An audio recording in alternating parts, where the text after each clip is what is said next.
Welcome to the first breakout session, Energy Security After Fukushima. My name is Brian Cathcart, and I will be the MC for the sessions held in this room. Let me introduce the panelists for this session. First, we have Ms. Yoriko Kawaguchi, a visiting professor at Meiji Institute for Global Affairs. Next, we have Mr. Nicholas Smith, who is a strategist at CLSA Asia Pacific Markets. Mr. Nobuo Tanaka, a global associate for energy security and sustainability at the Institute of Energy Economics Japan. And for our moderator, we have Mr. Kunihiko Shimada, who is a special advisor to the Minister of Environment and the CEO of KS International Strategies. Mr. Shimada, please. Thank you, Brian, and good morning, everybody. First of all, let me say that this is my greatest honor to become the moderator for such a distinguished panel and these panelists. First of all, this session, as Brian said, the title, the energy security after Fukushima, and I'm pretty sure that every one of you is quite interested in what the Japan is doing regarding the energy policy and energy mix for the short term and also as well as the long term. But as you know, the Japan has not yet adopted a new national energy policy after the 3/11, the March 11th, the disaster that caused the Fukushima nuclear accident.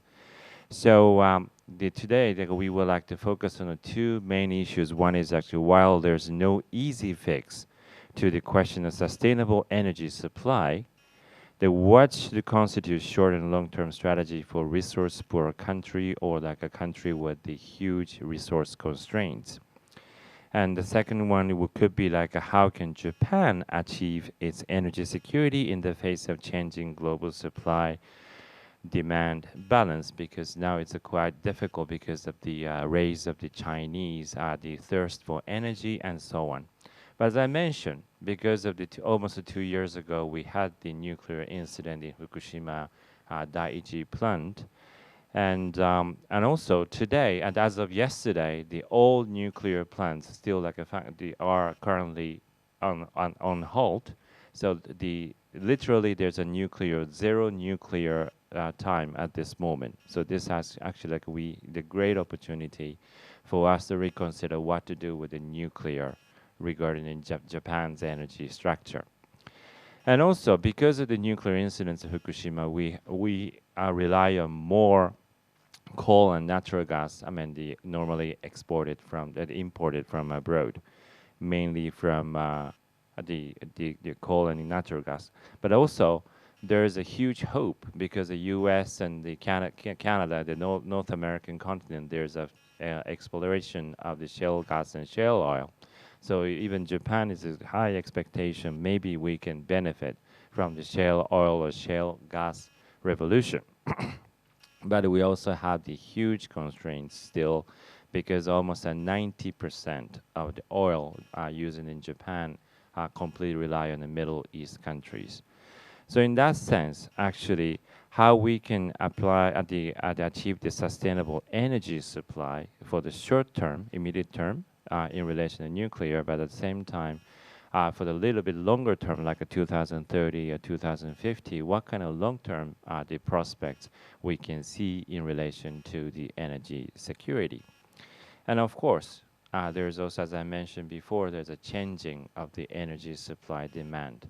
So in that sense, actually, how we can respond to the raising demand in energy, but also how we can supply the energy in a sustainable way.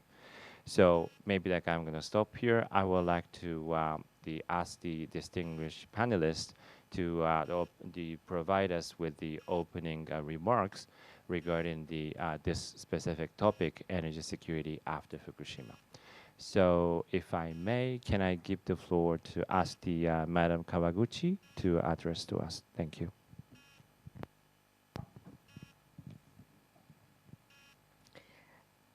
Thank you, Mr. Shimada. Good morning. I think it is normal for the panelists to say at the outset, I am going to make 3 points. And I was trying to reduce my initial remarks into 3 points, but I end up having to say 4 points. So these are the 4 points. First, the basic thinking on energy policy, that there are 3 elements: security, sustainability, which is the how we combine the balance between the environment concerns and energy use, and compatibility with the economy. So these 3 elements are important. We cannot say which one of the 3 elements are the most important. The other day I was talking to someone from the UK government. He said energy security is not negotiable. But I think these 3 are very important. We will have to make our best efforts to get these 3 elements work in harmony with others. And I think where the level should be for each element depends on the person. Some people feel that if we do not have nuclear nuclear power generation, then if we have to have blackout, then that is inevitable. Some people think that way. Some people think that that is not excusable. Some people feel that environment can be ignored. Some people feel that the environment is the most important element of the 3. So there are basically 3 elements, and how one individual judges these 3 elements depends on that person. But overall, all 3 are important. This is my first point. The second is, after Fukushima, we have to add another element to this, and that is the acceptability of the people, the public. Every Friday in front of the Prime Minister's office, we have demonstrations saying that we should not have nuclear power generation. And so unless it is accepted by the people, nothing will work. And that element has been in existence, but it's much more stronger now.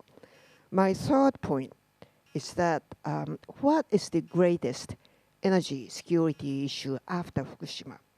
And that is that differs in the short run and mid and to longer term. There are 2. We have to divide short run issues and longer term issues. In the short run, we will have to our emphasis should be how we secure energy supply at a lowest possible cost. And so far, there are problems. The utility companies are paying higher bills, but we are, for some reason, and people are not complaining really, we are making it so far.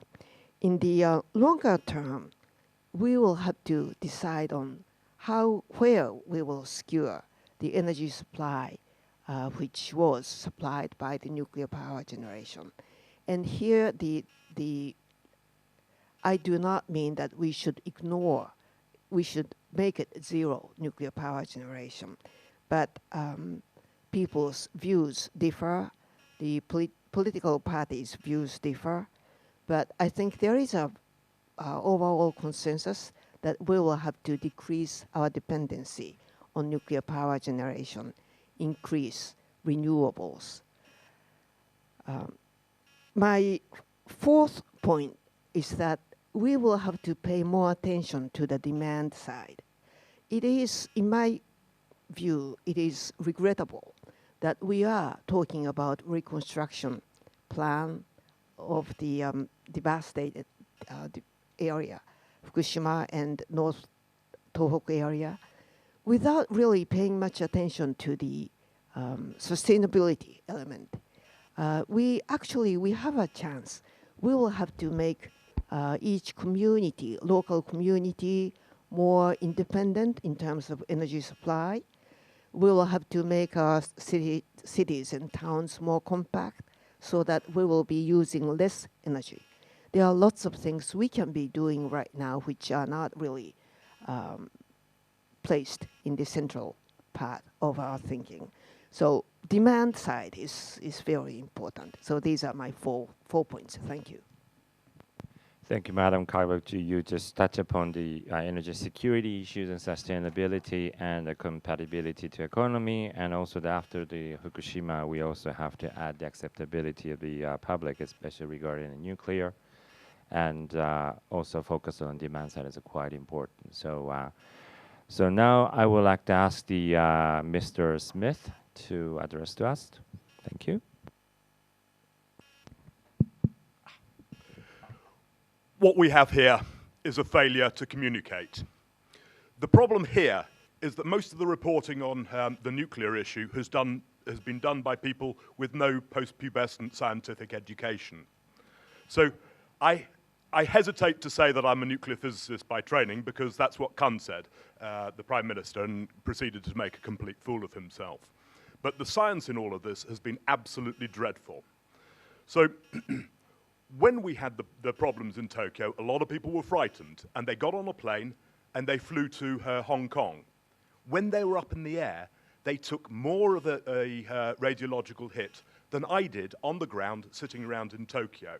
The level was small. People worry about the water. Isn't the radiation in the water? Well, you sit in onsens, don't you? How do you think that the water got hot in an onsen? It's alpha radiation makes it warm. And surprisingly, actually, the low levels of radiation we're talking about are actually questionably good for you. So I was looking on the web a short while ago, and I saw an onsen in Tottori that's advertising itself as saying, we have the highest levels of radioactivity in our water. But the point is that what we found is that, and the process is called hormesis, is that low levels of radiation stimulate our body's natural repair functions. And actually, when the level is low, the effect is positive. Higher levels are not quite so good. But the level overall in Tokyo was small. And the really important thing point to make is that we were talking about the danger, and you were listening to people saying, it's going to go bang. We're going to have a mushroom cloud. Well, I would ask you to look across at North Korea, and they've been working very, very hard indeed to make uranium go bang, and it doesn't go bang that easily. Even when you get your scientists and you threaten them with a concentration camp and say, if you can't get this to go bang, I'll put you in a concentration camp, they still can't do it. So those nuclear generators, they do not accidentally go bang. Let's get onto the economics, because after all, that's what I do for a job. If you look at the CPI for July, the most recent month, it's up 0.7%. Half of that, exactly half of that, 35 basis points, is because of the increase in electricity prices. Now, that's an increase from a generating cost of 9 yen a kilowatt hour to 10 or 11, depending on the plant. And they say, no, what we've got to do in Japan is we've got to go to renewables. And do you know what they're charging for this? 42 yen a kilowatt hour. What is that going to do to the economics of Japan? It's outrageous. And you listen to these guys, and they say, well, we'll be able to bring down the cost of renewables. So how are you going to do that? Do you know how you make a solar panel? You make the silicon by taking sand and vaporizing it. How are you going to reduce the energy cost of doing that? It makes no sense. We're talking about a big city, Tokyo, high energy density. So you're going to need something like a nuclear plant or a big oil plant. They said, no, we're going to do it with renewables. How many tens and tens of square kilometers of land are you going to, we've got to decide which prefectures we're going to give up to put solar generating facilities on. It is that kind of thing. And then we've got to ship the power in from the other end of Japan, which is going to be incredibly lossy. It makes no sense. Finally, we look at the current account of Japan. And we say, some of these, I think they're being a little bit generous to say that it's only costing Japan 3 trillion yen last year, and that this year it cost it 3.8 as the hit of pulling in fossil fuels when we could have done it cheaper with nuclear power.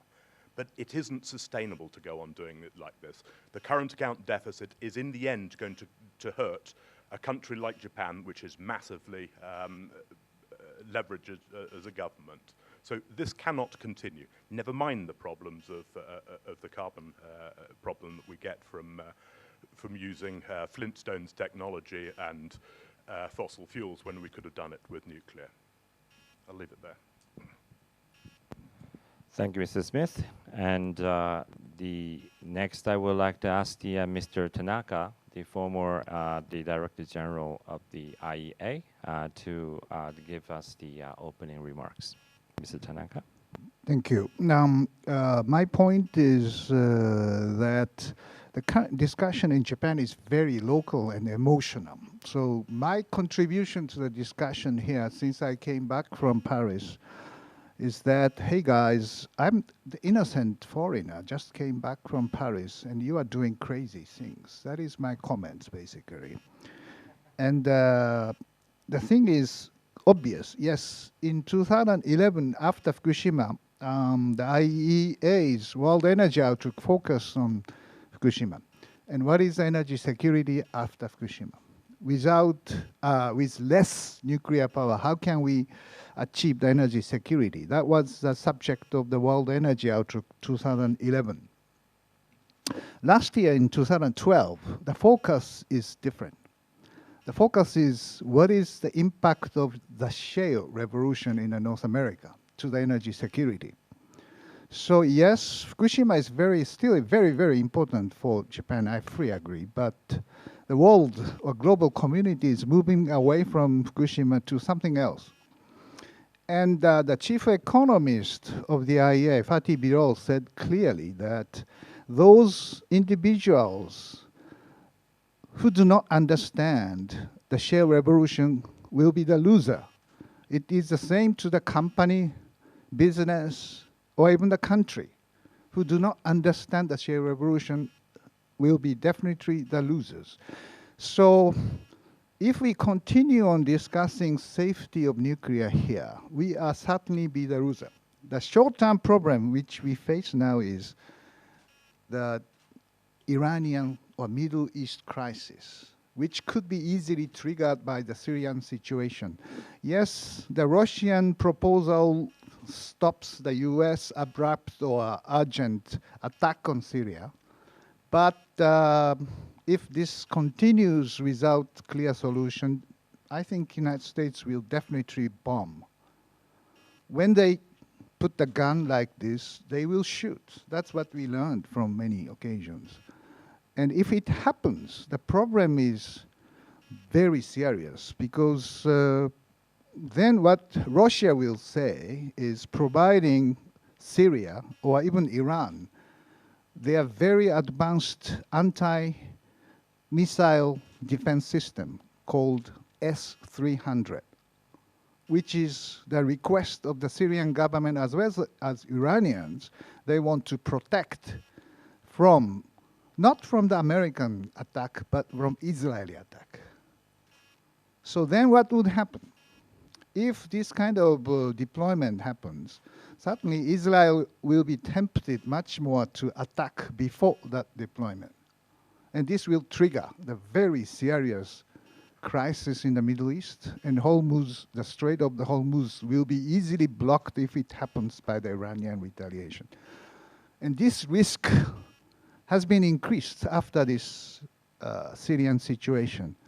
The IEA's executive director's job is warning and warning and warning about this kind of geopolitical risks in the Middle East. And Japan should prepare that. Japanese oil, 85% of oil comes through the Hormuz. We have 180 days of stockpile. So still, if it is blocked, we can survive half a year. The gas is a problem. We have 20% of the gas through Hormuz, but gas we cannot store. Only 20, 30 days of the storage. Means that some company like Chubu Electric, who depends on the Qatar for 40% of their total power generation, will likely to be in the blackout very quickly if they cannot restart the Hamaoka nuclear power plant, which is destined to be stopped by the Prime Minister Khan for his political survival. Can KEPCO, the Kansai Electric, provide electricity to Chubu? But as you know, 2 of their operating reactors stopped just recently and yesterday. Now we don't have any nuclear power plant running. And the crisis in Hormuz may happen at any time to the end of the year. The risk may increase because Iran may start plutonium production through the heavy water reactor, which could be deployed next year. And Israel cannot wait for that. So this kind of short-term crisis scenario is the nightmare for Japan. If it happens, yes, as Mr. Smith said, the price of oil goes up, gas goes up, so our current account will go rightly into the deficit. The capital will moving out of Japan. It's not an energy crisis, it's total economic crisis we may face. But the problem of the government is that they don't want to prepare for that. I talk with many of the government, they don't want to think about it because the only solution to avoid this occurrence is restarting nuclear power plant. Even at 1973 or 79, when we had the 2 oil crises, yeah, Japan had some nuclear power. Now we have nothing. We are just go to the energy crisis naked. And the lesson we should have learned from Fukushima is that we should think about the unthinkables and prepare for the emergency. Yes, Iranian crisis may happen much more frequent than once in 1,000-year tsunami. We know that. Are we prepared? Probably not. This is the largest risk we are now facing. It's not the risk of radioactivity of restarting nuclear power plant, which is almost nil at this time. So how can you balance these considerations in a strategic sense? This is a role of politicians. Don't leave the things to the Nuclear Regulatory Commission and new safety standard. Just it is a political gimmick of avoiding the responsibility of this country's security. That is my strong view.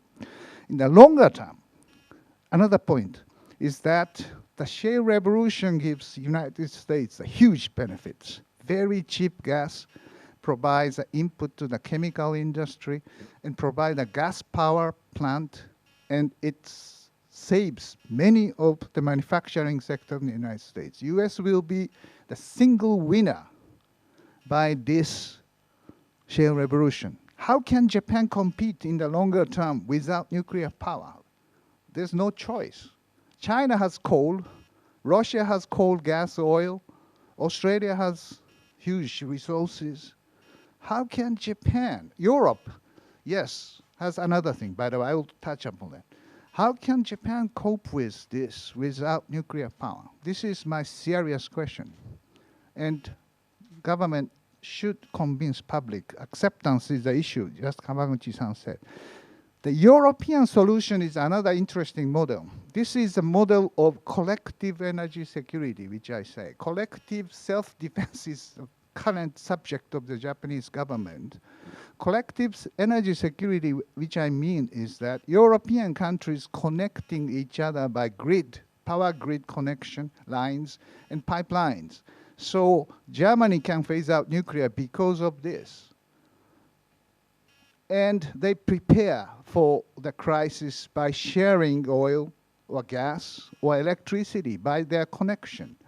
So this kind of system, which we need here in Japan. Japan cannot face energy security by itself. We need collective security in the Far East Asia. This is a problem. Yes, already China is importing lots of gas from Turkmenistan or from Myanmar. Their gas pipeline is everywhere. And eventually buying huge amount of gas from Russia. Korea is planning to go through North Korea to develop gas pipeline. Japanese, METI's idea is just we will survive simply with LNG exportation. Yes, US export will help us and negotiate probably better, but security may not necessarily increase without pipelines. So I am a strong promoter of pipeline connection with Russia and Korea. And this is the security necessity and collective nature of the security in the Far East. And grid connection, power connection is another important future direction, which if the European model is the way. Yes, and the problem here, as most of you know, that we don't have to waste our time by disputing over small islands or rocks. This is our current problem. We have to avoid to waste our time of this kind of fruitless discussion. Thank you. Thank you, Mr. Tanaka. Thank you, all three panelists, for sharing your views, the initial views. And I found all of them quite interesting, and especially the last one, because I used to work as a peace mediator. So like I also have some work on the Syria issue. So I may want to say something, but I refrain from doing it because I'm a moderator. But actually, I also completely agree with the 4 issues raised by the Ms. Kawaguchi, and one is actually the secured energy supply, and another one is a sustainability issue, and it has to be economically compatible, and of course, have to be acceptable to the public. Probably, especially the acceptability issues are related to the nuclear issues at this moment. But especially, I found her idea, the 4th one, the emphasis on the demand side is quite necessary. That's also very related to the energy security issues, especially how to balance energy and supply in terms of energy. So can I ask you to just elaborate some points, especially I assume you can talk about some policies, what kind of policies or programs we should implement in order to secure the energy security in terms of the energy supply and demand. Madam Kawaguchi.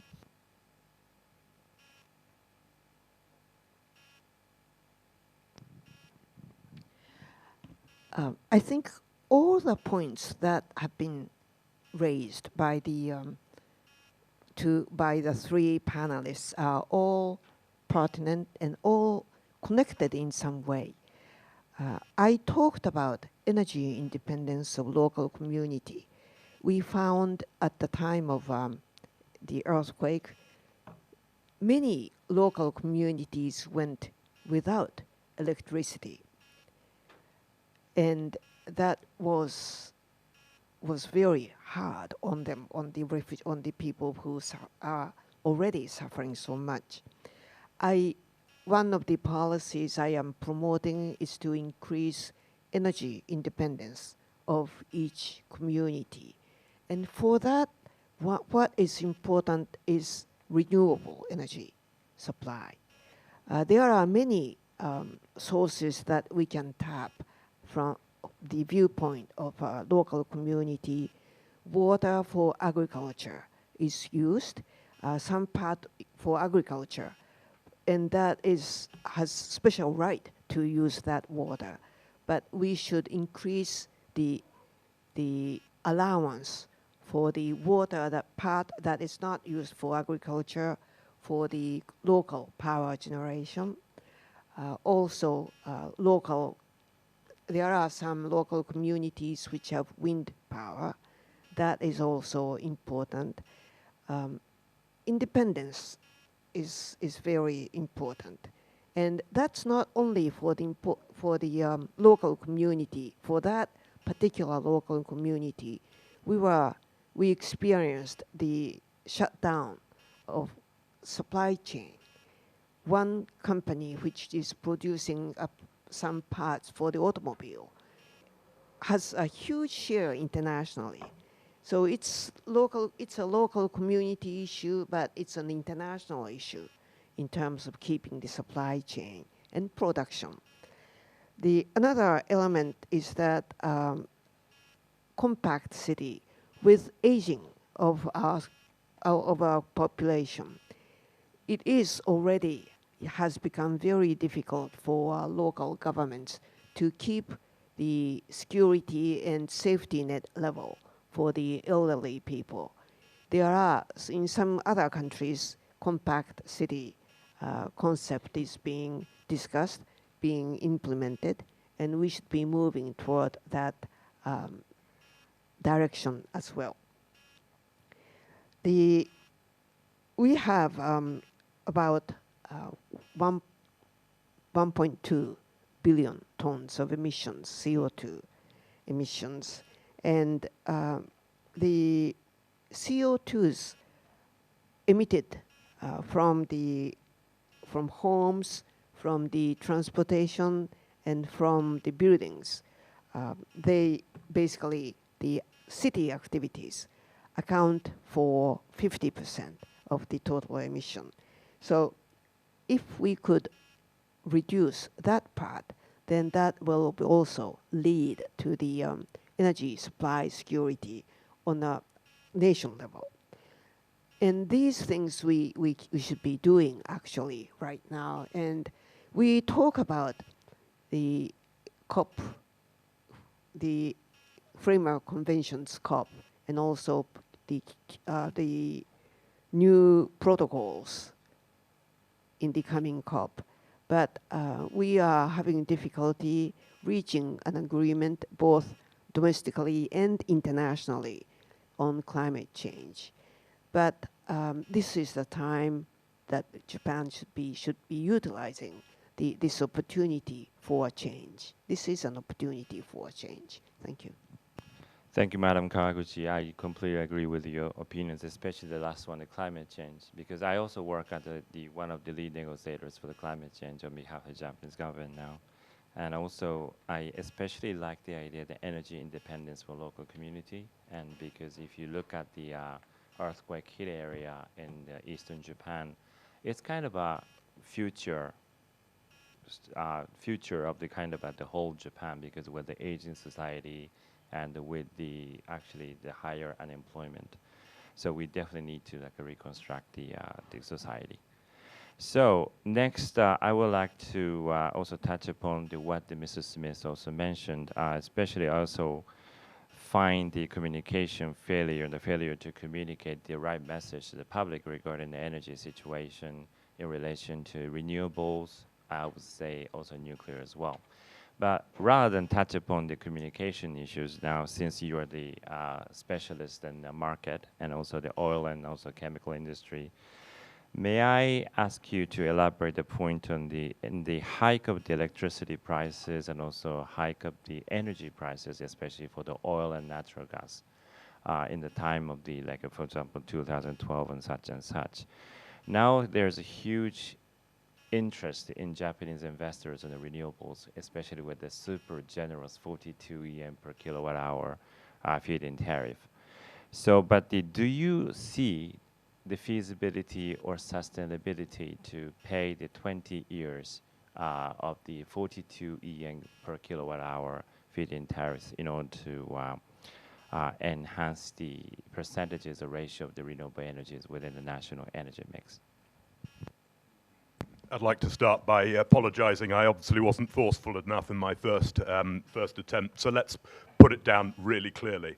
At the moment, Japanese energy costs per kilowatt hour are 68% higher. Sorry, this is for 2012, 68% higher than the OECD average. We're now getting price hikes of 12 to 17% going through. So the politicians should be going around and saying, you, electric furnace, you're all fired. You, caustic soda, you're all fired. You've got to start talking about which industries are going to have to go if you're not prepared to use lower cost energy. And as I said, fossil fuel generating costs about 10 or 11 yen a kilowatt hour. Nuclear was 9. and they're paying feed-in tariff for the solar power at 42. They've just cut it from the beginning of this year, but we're still absolutely in lunatic territory. There is absolutely no way that Japan can compete on anything that requires energy as an input while they continue to have these ideas about renewable energy. Now, renewable energy has a place. It's really interesting, for example, in Africa. If you're a long way away from anybody else, then the beauty about solar power is that you can generate it there and then, and you can run your homestead off it. But if you live in a city like Japan, like Tokyo, and have the very, very high population densities of Tokyo, then you've also got to have energy density. And energy density comes from nuclear or from fossil fuels. Now, obviously the beauty about nuclear is that per kilogram, it's got about 3 million times the energy density of oil. But that is the only way that Japan is going to remain competitive in all of these industries that use energy as an input. I apologize for not having been clear enough the first time around. Now it's crystal clear, I would say. And I also would like to ask to Mr. Tanaka to elaborate on some of the points, which I also liked, because I also shared some kind of the fears that in the hike of or awake of the shale gas revolution in the United States and Canada, the Northern American continent. Now, we have to consider how Japan can compete, in the wake of the shale gas or shale oil revolution there. But also, it is also true the Syrian conflict and some of the unstable situation in the Middle East does cast the shade on the Japan's energy policy regarding the higher cost on the oil and natural gas. At the same time, almost a 90% reliance in the Middle East region for the oil and natural gas at this moment. So in that sense, actually, definitely we come up with the secure choice in relation to the sustainable supply. And you also touch upon some of the specifically nuclear issues. So let me just ask you to elaborate some of the points, because now it is a very timely manner what we should do and how we can deal with the nuclear energy within the Japanese energy mix for the short term and long term. So if you could touch upon what we should do and what will be the ideal situation, how we can just deal with the nuclear energy if we consider the energy security or the sustainable energy supply, specifically on the focus on the nuclear. Yeah, well, just add some issue of this energy price, how the energy price being. This is a very important issue for convincing the public that we have to endure the risk of using nuclear power for the better of the economy. Otherwise, this understanding is not yet come, because electric utilities are trying very hard to suppress the increase by reducing the cost of everything. And Tokyo Electric problem is they reduced some expenses of securing the water leakage issues in Fukushima. But anyway, IEA thinks that if Japan still continue to use nuclear power by 15% of the total generation in 2030s, the cost of electricity will go up because of renewable, because of the cost of oil and gas. The Japanese electricity price will be 3 times more than China and twice more than United States. That is what IEA's report says last year. And certainly in the European countries, some European price is higher but slightly less than Japan. But in some countries like Germany, Denmark, their price is very, very high because of the renewable energy and its feed-in tariffs, unfortunately. And they are complaining about that. And the renewable energy's problem is the grid connection. Without bigger grid connection and sharing this volatility arbitrage, it is very difficult use the full extent of the renewables. And here is the Japanese problem. Japanese utility market is separated into the 9 regional monopolies, and in the east and west we have 2 different frequency zones, 50, 60 hertz, and actually this prevents the use of renewable energy to the maximum extent. And because of the temptation of the utilities not to compete, this issue hasn't been really dealt. So METI approved very big amount of renewable energy installment, but actually only 10% of it in 2013 be actually distributable through the utility. So the price is high, but renewable is not really utilized. Nuclear issue, as you mentioned, is here. Without using nuclear, the situation is getting much, much worse. IEA's assumption is still Japan is using 15% of it. So to understand this kind of economic issue without nuclear, the risk of nuclear, the risk of non-nuclear must be well understood by the public. This is the first thing. The second thing is nuclear has risk. We know that. But this issue of radioactivity issues and restarting issues, this must be well thought out. And already many approval requests to the regulatory commission is there. The politics or politicians should be responsible to move much, much faster ahead of this process. Otherwise, just leave it to the regulatory commission is, as I said, irresponsible, because there's a huge risk of not having the nuclear power. But still, there's another very important issue about nuclear issue. It's a long-term issue. It's the so-called fuel cycle problem. If we have to have the nuclear power, we have to take care of the spent fuel by the light water reactor and reprocess it and take care of this high-level waste. This is inevitable if we start nuclear power. And unfortunately, Rokkasho and Monju, this paradigm is not working well. So I am strong advocate of the alternative fuel cycle called integral fast reactor and pyroprocessing, which has been developed through the Argonne National Laboratory in the United States even in 1960s.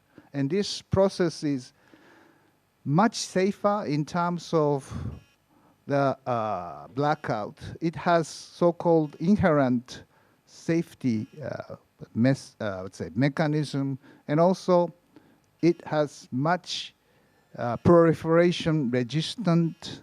And also on top of that, the high-level waste can be manageable because the radioactivity will decline within just 300 years rather than 100,000 years in a current paradigm. So my idea is that, and the country which is really promoting this integral fast reactor is Korea. Because Korea will face much earlier than Japan the so-called, let's say, all the cooling off pools will be totally occupied by the spent fuel in coming years. So Korea needs to reprocess the spent fuel somehow. But Korean situation, they are not allowed to use reprocessing by United States 123 agreement. It is the geopolitical concern of Korea of the plutonium producing capacity in the Korean peninsula. So Korea needs something. And the United States eventually need this kind of technology because spent fuel is a fuel for the future by using the plutonium, using the uranium which are not burned. So when the shale revolution ends sometime in the future, US needs this technology. So technological development for the future fuel cycle is one of the necessary elements to convince public there is a way. Without showing that, public cannot be convinced that this is a solution for the people with huge, plentiful energy sources for the future. Not renewable is necessary, but nuclear can provide very important alternative or a supplement. So these technological things is another one. Well, we can have hundreds reasons for argument about nuclear, but this kind of discussion must be taken seriously with the Japanese public. Without this kind of discussion, there's no way we can move ahead. Until Fukushima, we are very lucky to say that nuclear power is safe and cheap electricity, but it's no longer the case. So we have to say we need nuclear because of this, and geopolitical reasons. I remember that Joseph Nye and Richard Armitage told us last year in their report in the CSIS that Japan is Japan choosing the status of second-class nation in the world by giving up nuclear. That's what they said. This is very serious geopolitical statement. I don't know. Japan has no intention of producing nuclear weapon, but nuclear technology is a very geopolitical nature. So are we going to give it up? This kind of issue was taboo for the political discussion before Fukushima. But after Fukushima, I think I'm using this kind of argument with public, and many people understand the necessity of at least discussing this. So politicians should not be, let's say, distract them from this discussion, but should be courageous to discuss this kind of geopolitical nature or comprehensive nature of nuclear power with the public. Without that, I fully agree, we cannot really go on nuclear. Can I make a couple of points on that there? Germany has power costs that are 23% lower than Japan's. That is not because of renewables. It's because it buys its power from France. And how does France get its power? Well, it generates it with nuclear power. So to suggest that Germany somehow has an edge from renewables, it doesn't. It has a burden from renewables, and it gets to feel that it's green and good by buying its power from next door. The energy security here in Japan, we could buy oil and gas from Russia. If you're European, you know the Russians from time to time are going to cut you off from that for political reasons. You could go and buy your oil from the Middle East. But when the US starts with fracking and it really picks up, they're not going to put their troops in the Middle East anymore. And you're going to find that the price of oil is going to go absolutely all over the place. And surprisingly enough, I'm sounding like I'm a campaigner for nuclear. I think I'm very much like the French. They say there is no alternative. We don't love it, we just don't have anything better at the moment. Thank you. Especially the last point, if no cleared, how to convince the public, regarding the use of the nuclear is a huge issue because all three of you touch upon it in different ways. Actually, Mr. Tanaka just mentioned that, and Madam Kawaguchi just mentioned one of the key issues, key elements is acceptability to the public. And also, Mr. Smith mentioned, Nicholas just mentioned the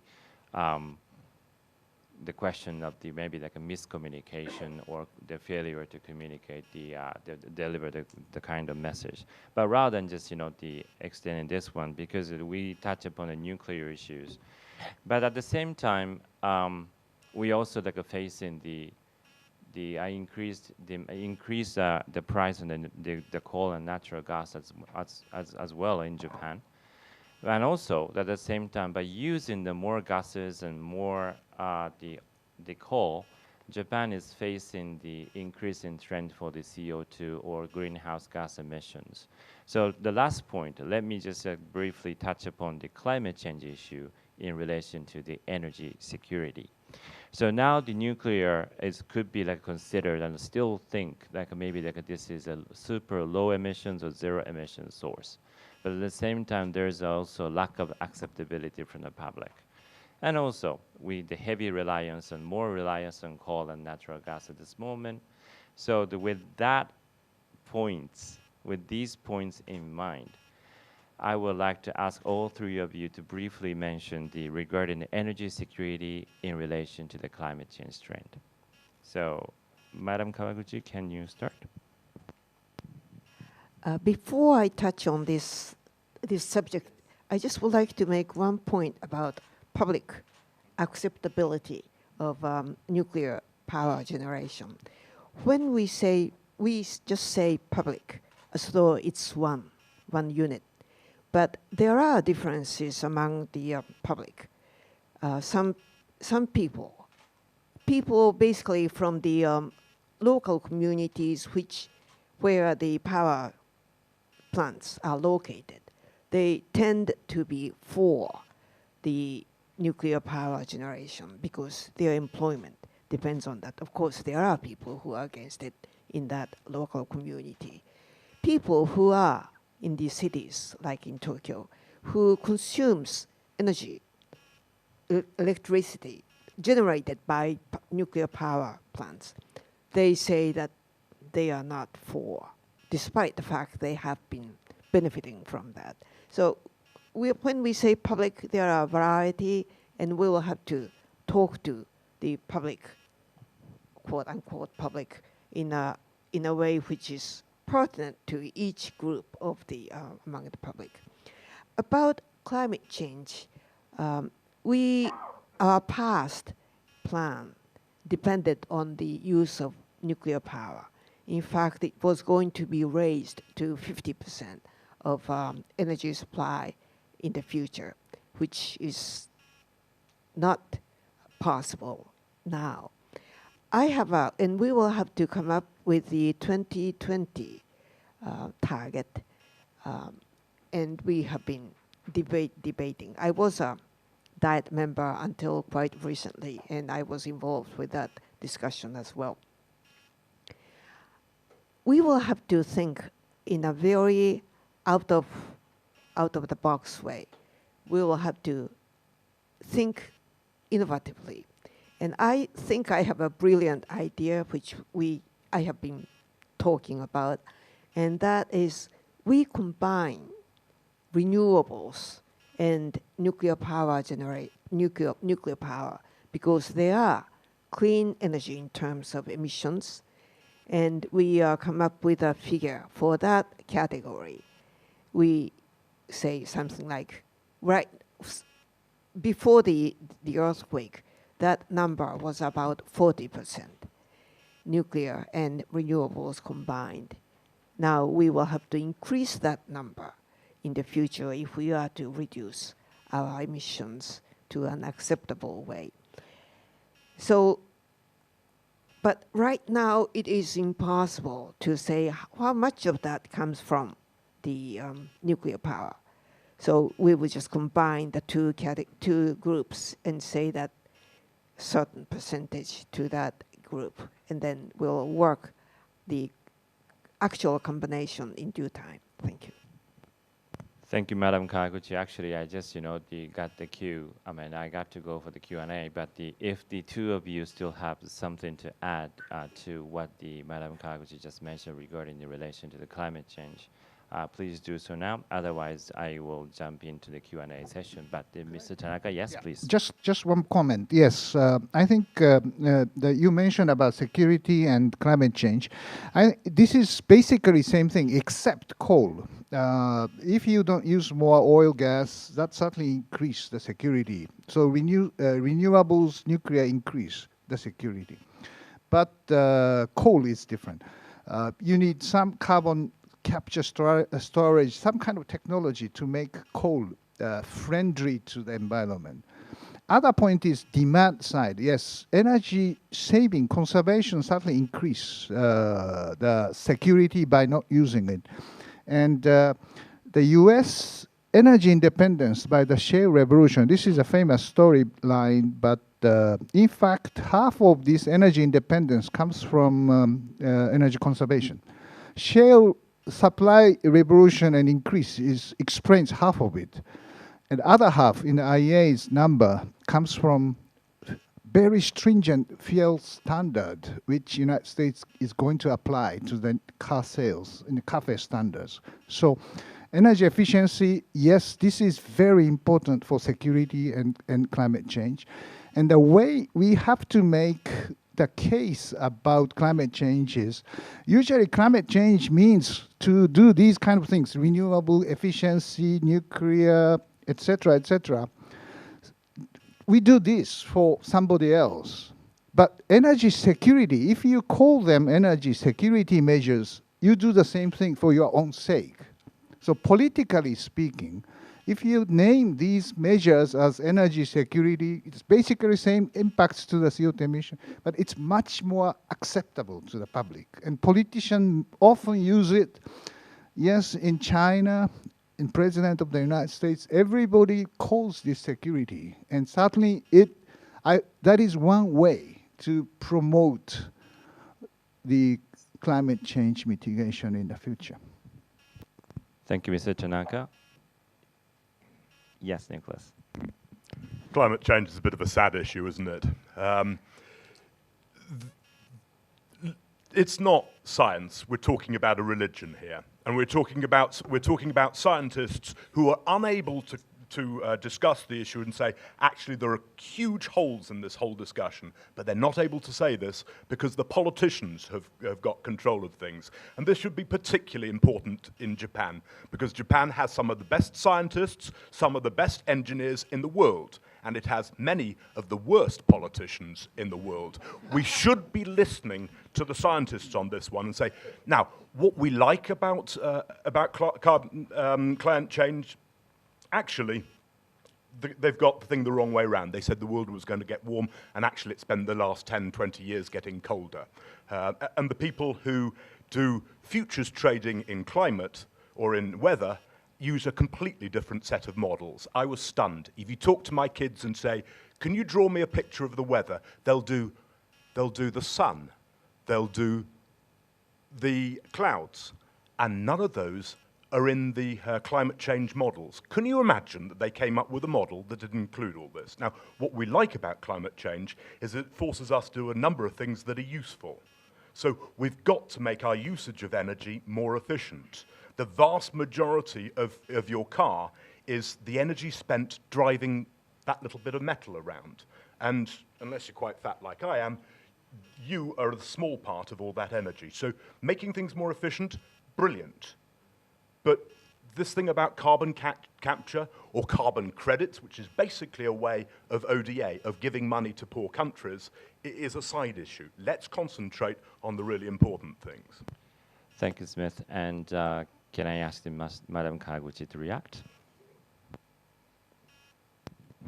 I just have to say 2 comments after hearing what Mr. Smith said. One thing is that it is not a religion.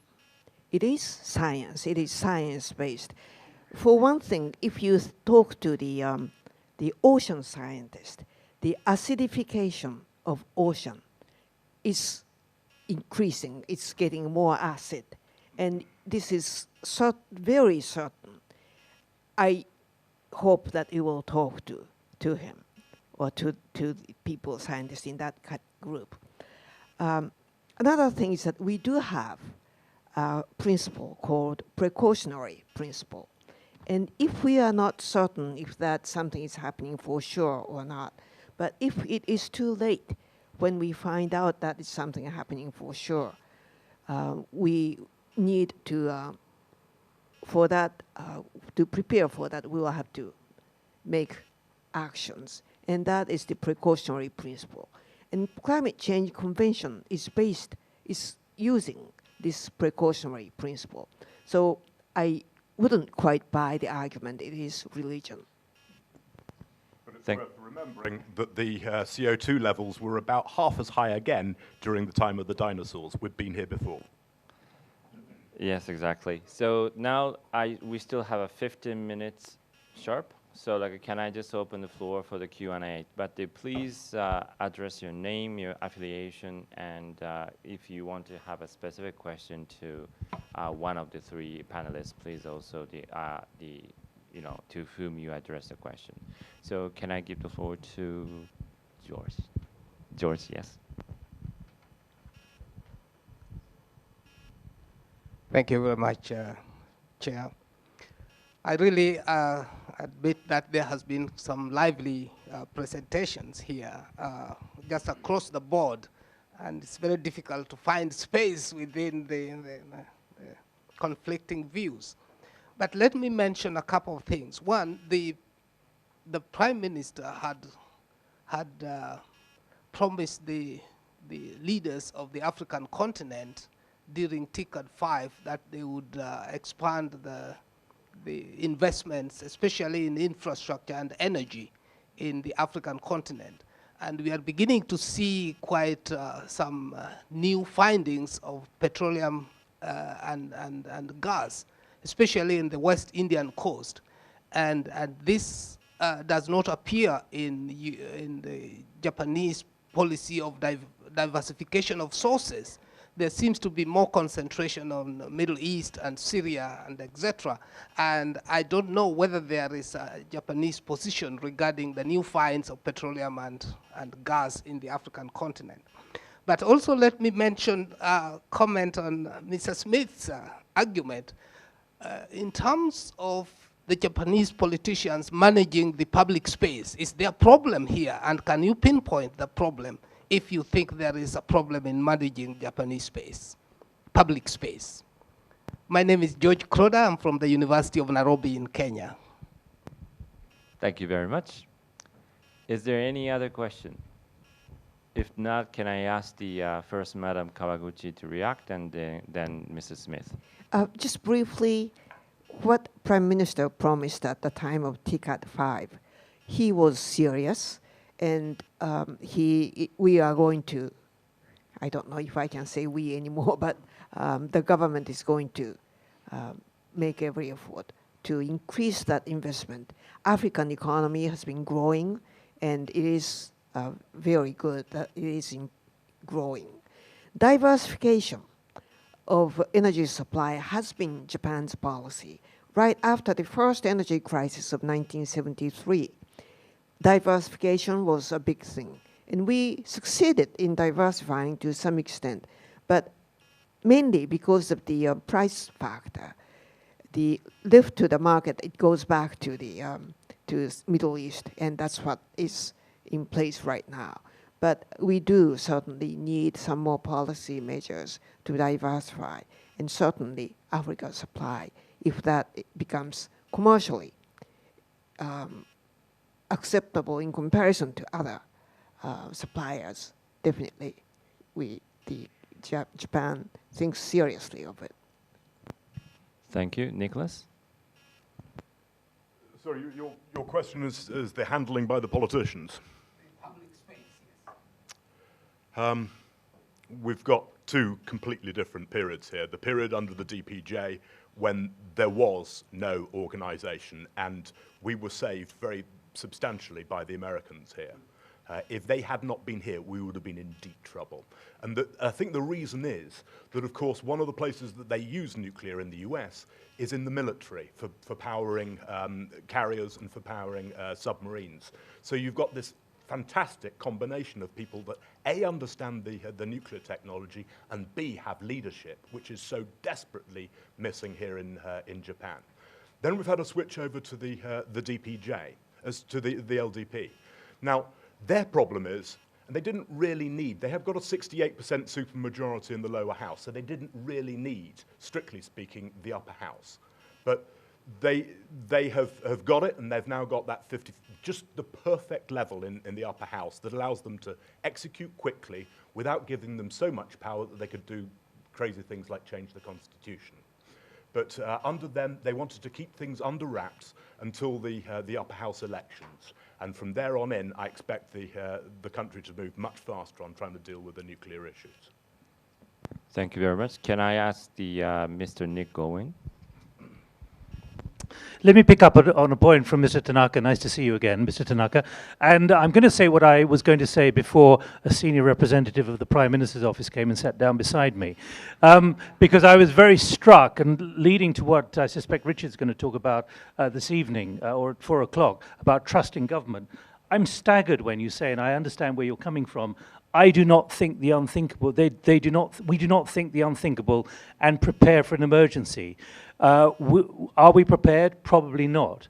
I find that extraordinary, particularly after what's happened in Fukushima, that when it comes to the public information space, as I call it, that space is not being prepared. Now, obviously, there was a rather important announcement a few days ago in Buenos Aires, but it's about how much the public is being prepared and led to understand the enormity of the challenge, whether it be the new balance in energy and the new challenge of shortage of energy. And I find it extraordinary that any government of any colour simply cannot confront this in the public space and come clean on it. Thank you. So maybe like we're going to take another question. Could one of the three of you describe the 50 nuclear plants that are currently in existence in Japan? How old? How ready for updating? In as much as one could go and make a case, how would you do it, given the fleet? Thank you. So maybe can I just ask the... Oh, yes. Sorry, I couldn't see you, so Sorry. please, yes. Tommy Dema from Walter Scott and Partners. Just one question on LNG, not quite related, but given LNG's importance in the supply, I guess maybe a kind of comment on from the panelists on whether deregulation of Japanese utilities, whether they're incentivized to find the best price for LNG, where should that LNG be coming from going forward, given US shale gas, Africa's gas finds, also Australia, Qatar. We talked about mix in the earlier session, and generally, are Japan negotiating hard enough on price for LNG? Is that really a kind of one source of kind of solution for Japanese energy cost problems? Just being a harder negotiator in those, given the dominance in that market that Japan has. Thank you. Probably like the Hori-san, yes. I think we are reaching a consensus that we need nuclear energy, and for economy and for trade balance and also for climate change as well. But how can we restart those nuclear power plants that we have, and what kind of political process we have to go through? I think this might be a question to Kawaguchi-san or maybe to Tanaka-san. Okay, please make it the last one. Then we're going to go for the answering session. Thank you. Thank you. I'm a student, and I'm a Japanese, and I'm a student of this school. And I have the basic, very maybe naive questions for this accident. Is that nobody is taking responsibility for this accident? We are very sorry. We are very disappointed with this with the Japanese technology for the first, and because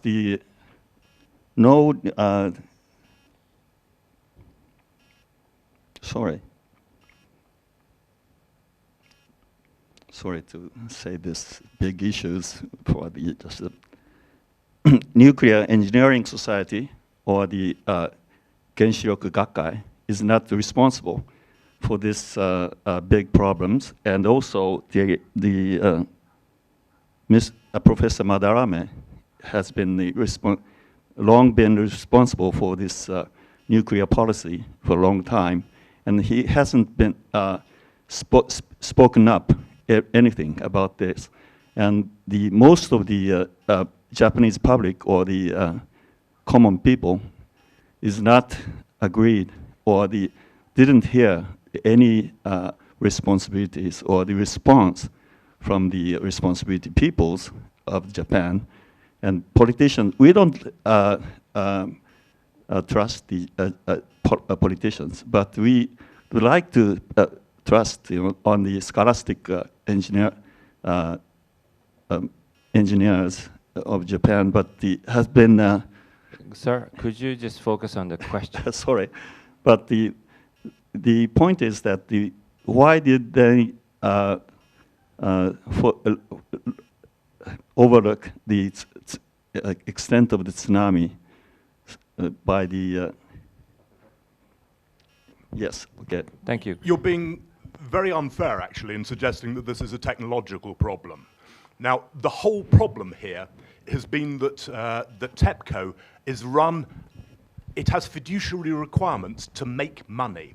So when you listen to Izumida, the governor of Niigata, he's saying the problem is that these guys are spending 95% of their time thinking about cash flow and raising more money. So both of the people from the Regulatory Commission have said, what we've got to do is separate this off and have cleanup put in other people's hands. Now, when you talk about the technology, remember this thing was built in 1971. General Electric technology, Mark I boiling water reactor.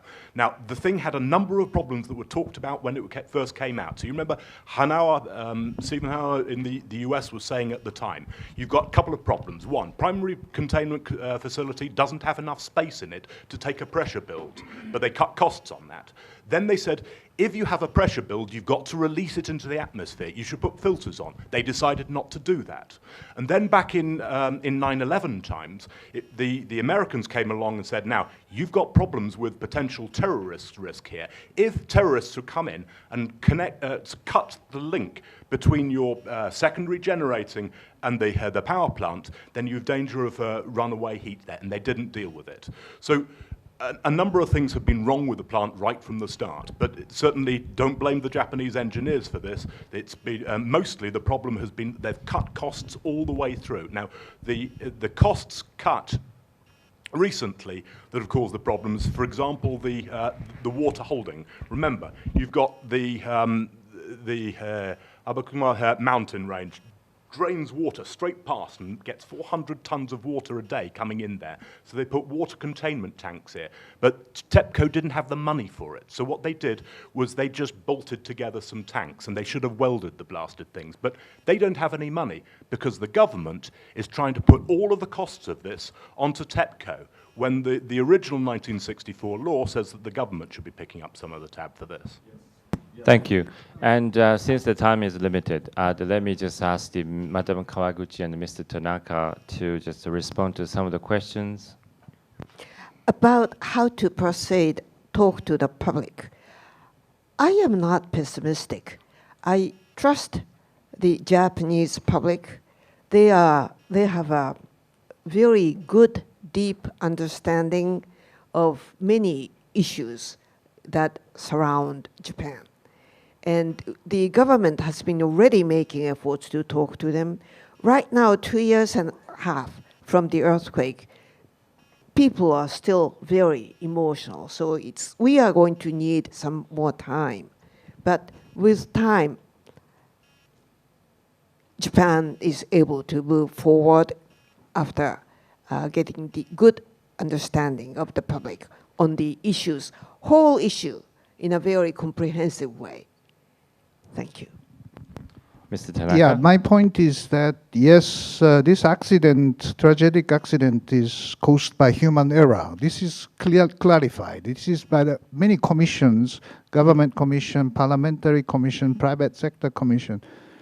All of them said this comes from the human error and could have been avoided. Okay, so what kind of human error? So there comes your issue.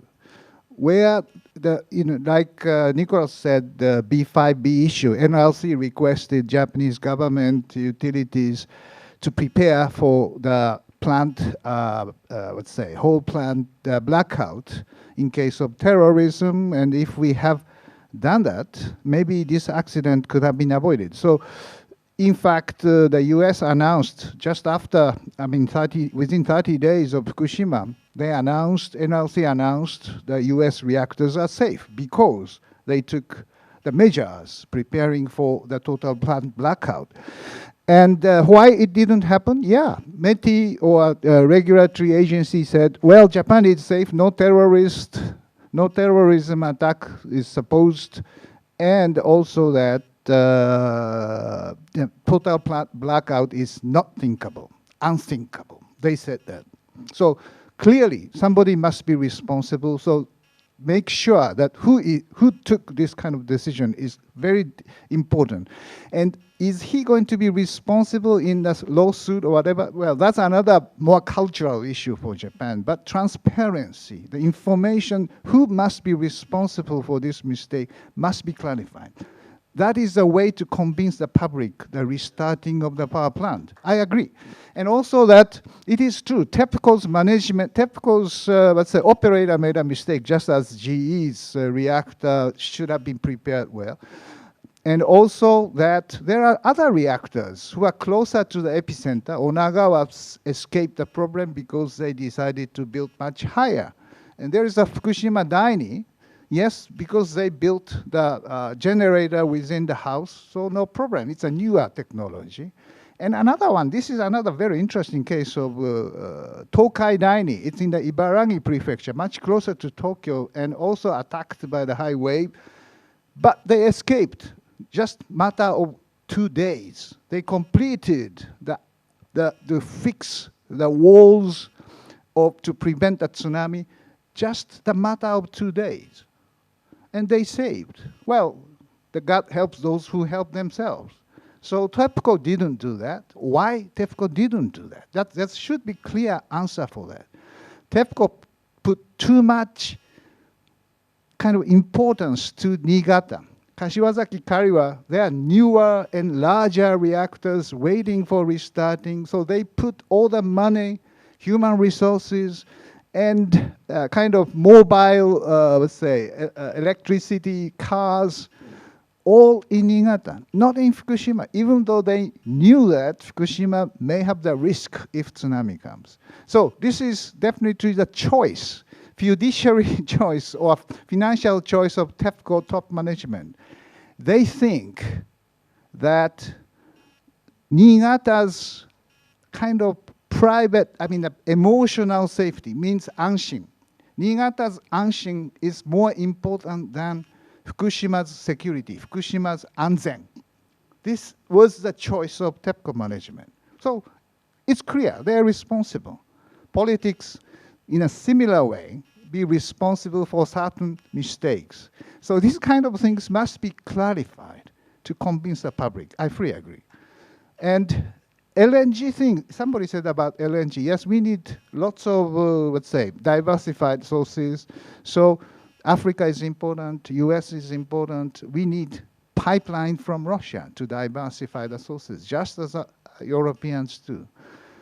And last point to the Nick, as trust is the key issue.